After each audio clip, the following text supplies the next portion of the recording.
Alright, Coastal Tai started feeding, so I think I can almost safely place the camera so that you can get a good view. I'm going to be freaking careful with this big meat axe.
Yeah, that's all that's left. What? That. No. I have one? Yeah. A smaller one? Tell it that way. Yep. You're laughing.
Kick, burping, and there's a camera on. I don't know. Next thing you know, I'll be human.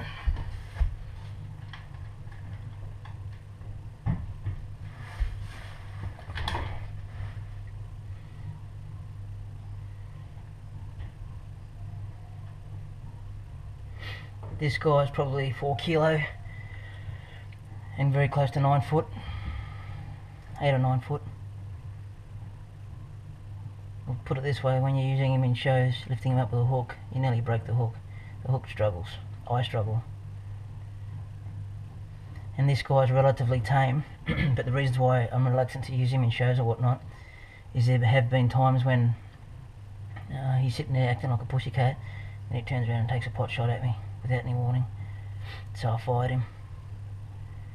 Coastal taipans, being the third most toxic and having 1 centimetre long fangs, has a tendency to make your the old butt pucker up if he takes a pot shot at you.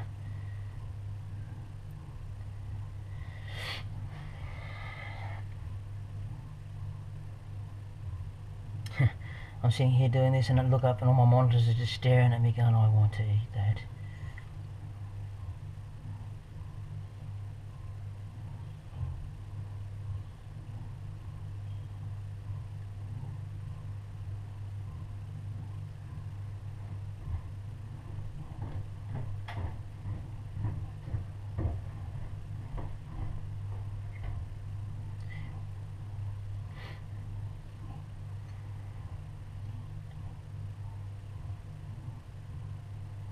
Well, my animal's a bit slow today because it's only 24 degrees, and as you can see so far, most of my lights during summer are energy savers, so they produce very little heat. And this guy, being an animal from Cairns, which is used to 28, 29, 30 degrees, and he's sitting on the concrete here, so he'd only be, you know, probably 22 degrees, which is way cold for him. So he's definitely not acting like a normal Tai would be. but the temperature's just dropped the last couple of days, so I'm sure it'll be back by Tuesday, apparently.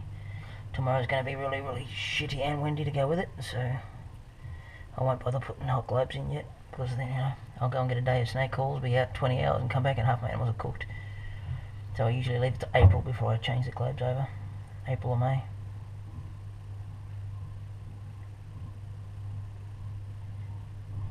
Thereabouts, just judge by how they're acting.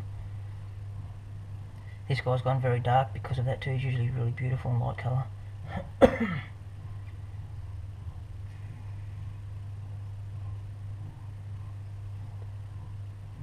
I want to put something in there so you can judge the size of it.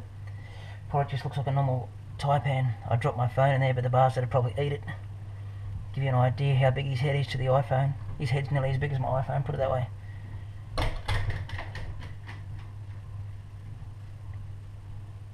After this guy, I'll do a video of my big male colettes. He's 7 foot and 2 inches and 3.9 kilos.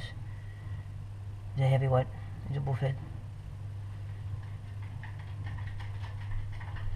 I'll wait until this guy gets a second rat in his face before I try and take that camera out, and I'll lock him up and leave it. What I was hoping for, because often when these guys finish their feed, they do a big yawn to realign their jaws. And you can sometimes get pretty good footage of their teeth and get an idea of how big their teeth are. One of my hobbies is photography, and I've tried 3 times now to use the lighting and have somebody actually manually moving the lights around so that when he yawns, I take the shot, and the light will illuminate its teeth. But I'll be stuffed if I can get it. I've come close, but this cheeky shit always turns around and faces away from me when he's doing it. So I never get the right angle, because they open their mouth to 180 degrees, which he's probably going to do it now in front of the camera. But then again, there's a rat next to him, so I might just go straight to that.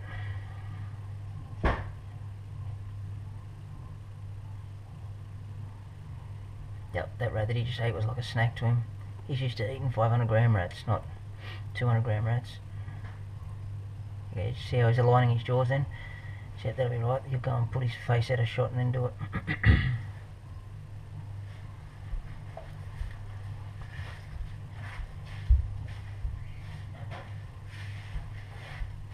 Straight to the next rat. I'll wait till he starts on that, then I'll get him out.